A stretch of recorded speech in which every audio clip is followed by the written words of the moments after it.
साथियों नमस्कार। MSP military service पे साथियों, आप भली भांति जानते हो कि मिलिट्री सर्विस पे का अलाउंस क्यों दिया जाता है। सीधा सवाल का सीधा जवाब है कि जो मिलिट्री में 6 मीटर कपड़ा पहन के देश की सेवा करते हैं, ये अलाउंस उनको दिया जाता है। अब इसमें भी आप देखो कि एक जो सिपाही है वो क्या अलग तरह की देश सेवा कर रहा है। एक जेसीओ साहब है, क्या वो अलग तरह की सेवा कर रहा है? क्या वो 5200 रुपये वाली देश सेवा कर रहा है? और एक सेवा इसके अंदर 15,500 की। मैं यहाँ पे ये भी कहना चाहता हूँ कि ये एक तरह से जो संविधान का समानता का अधिकार है, उसका सीधा सीधा उल्लंघन हो रहा है। साथियों, अगर मिलिट्री सर्विस पे अगर एक सम्मान होती है तो आज के दिन हमारे 30 लाख पूर्व सैनिकों को 5150 रुपये का उनकी बेसिक पेंशन में सीधा फायदा होता है और 10,000 रुपये का सीधा सर्विंग सोल्जरों को इसका फायदा होता है। अब जो बात आ रही है मिलिट्री सर्विस पे उसको आप खुशखबरी तो नहीं कह सकते, पर मैं ये आपसे निवेदन करूँगा कि आप ये वीडियो पूरा देखें मोहन रंगन साहब का, जो उन्होंने अपनी इस तजुर्बे के जो उनकी उम्र का एक पड़ाव है उसके हिसाब से उन्होंने जो बातें रखी। आप गहराई से उनके वीडियो को देखेंगे तो बहुत सारी चीज़ें हल होती चली जाएंगी और आने वाले समय में 8वां वेतन आयोग भी है, तो वहाँ से उम्मीदें बनती है कि जो ये गैप है 5200 रुपये और 15,500 का, ये एक सम्मान हो, डिसेबिलिटी एक पेंशन एक सम्मान हो, प्रीमेच्योर रिटायरमेंट को ORP मिले। साथियों देखो, हमने हमेशा अपना सच का रास्ता पकड़ा और एक वो व्यक्ति भी हैं सोशल मीडिया पे कोट टाई वाले जो झूठ का रास्ता पकड़े भी। हमने ORP 1, ORP 2, ORP 3 में बिल्कुल साफ साफ बताया था कि इतना ही आपको फ़ायदा होगा। दूसरी तरफ जो झूठ के रास्ते पे चले हुए हैं, जो खासकर हमारे ही सैनिक समाज के कोट टाई वाले यूट्यूबर हैं, वो 15, 16, 17,000 रुपये तक पेंशन बढ़ा रहे थे। प्रतिदिन वो बोर्ड के ऊपर आप लोगों की टेबल बना के आप लोगों को चश्मा चढ़ाते रहते। सदियों पूरा वीडियो देखिए। जय हिंद। जय हिंद दोस्तों, मैं एयर वेटरन कॉर्पोरल मोहन रंगन चेन्नई से। दोस्तों, आज का हेडिंग है समान सैन्य सेवा वेतन, यानी कि इक्वल मिलिट्री सर्विस पे 15,500।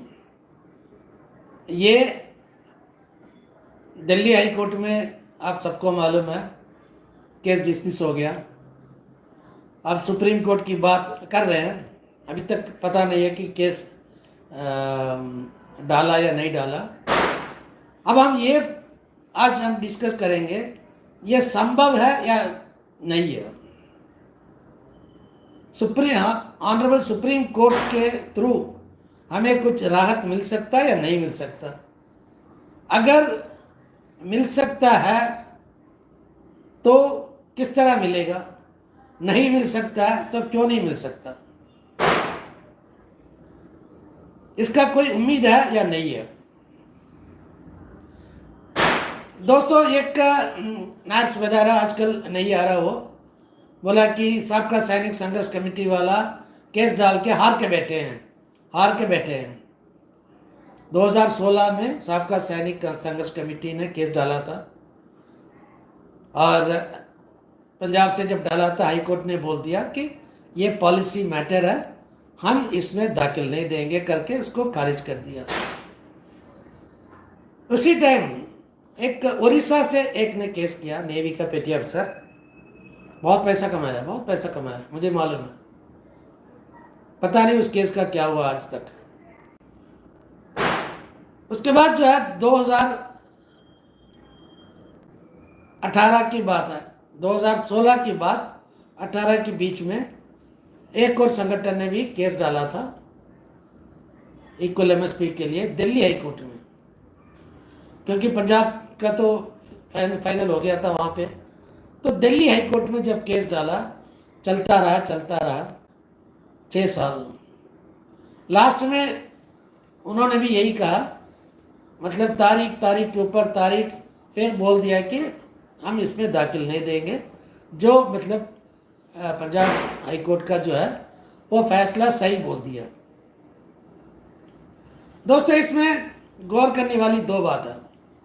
सबसे पहली बात, जो संगठन केस किया, उन्होंने वो कह रहे थे कि वकील का पैसा हम इतने खर्चा करते हैं वकीलों के लिए। लेकिन एक यूट्यूब में मैंने देखा कि वो यूट्यूबर कह रहा है कि ये पैसा नहीं लेते हैं, फ्री में लड़ते हैं फौजियों के लिए। अब हमें मालूम नहीं है कि सच्चाई क्या है, वो वकील पैसा लेती है या नहीं लेते हैं, और इसके बारे में मैं डिटेल में जाना नहीं चाहता हूँ। दोस्तों, ये आप लोगों को है ना गुमराह करने के लिए बहुत सारे वीडियोस बनाते हैं। अब आ जाएगा, हम केस जीत गया, ऐसे ऐसे है ना पोस्टर दिखाते हैं ऐसे, लेकिन असल में क्या है? असल में कुछ नहीं था, असल में कुछ नहीं था। लेकिन एक और क्या कि ये इक्वल मिलिट्री सर्विस पे जो है, जो कुछ भी है ये मतलब किसका है? सर्विंग में जो है ना, उनके लिए है इक्वल एमएसपी, और किसी के लिए नहीं।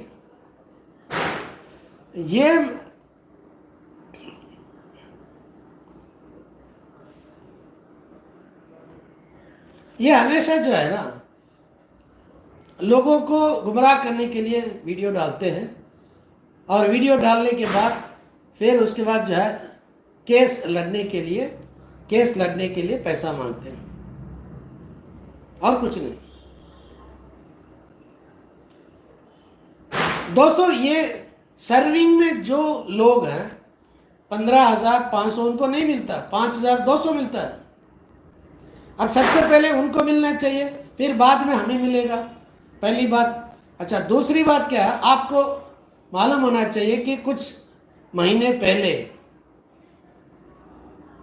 ऑल इंडिया का जो रिकॉग्नाइज्ड संगठन है, उनके थ्रू एक मेमोरेंडम गया मिनिस्ट्री ऑफ डिफेंस को।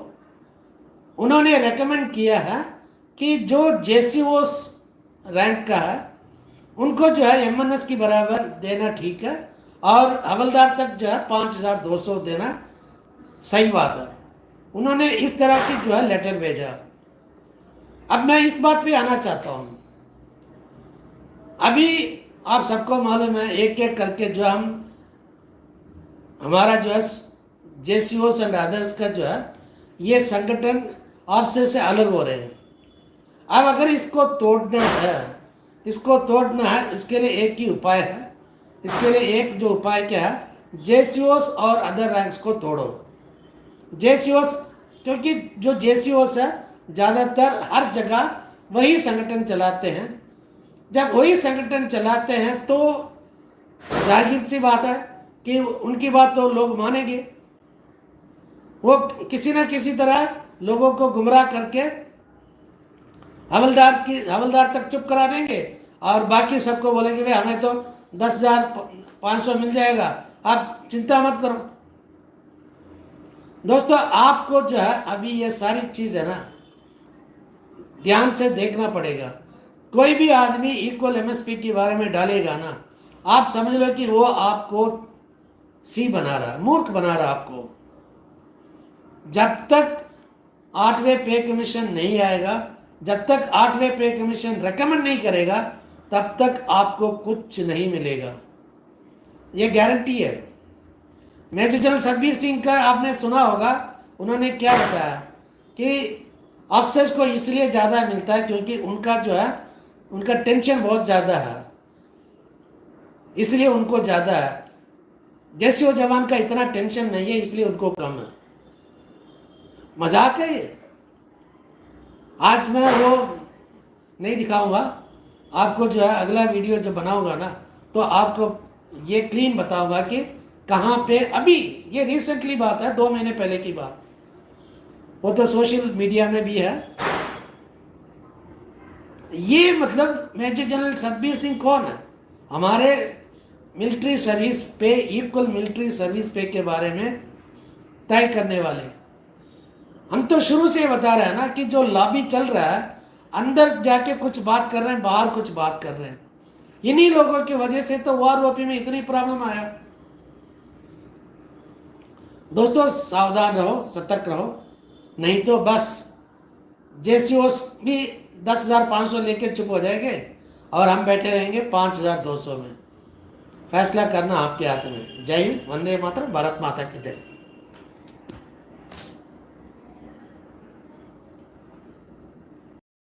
साथियों, आप लोगों ने ये पूरा वीडियो देखा और आप गहराई से इस चीज़ को समझने की कोशिश करो कि जो ये 30 लाख पूर्व सैनिकों के जो ये संगठन बने हुए,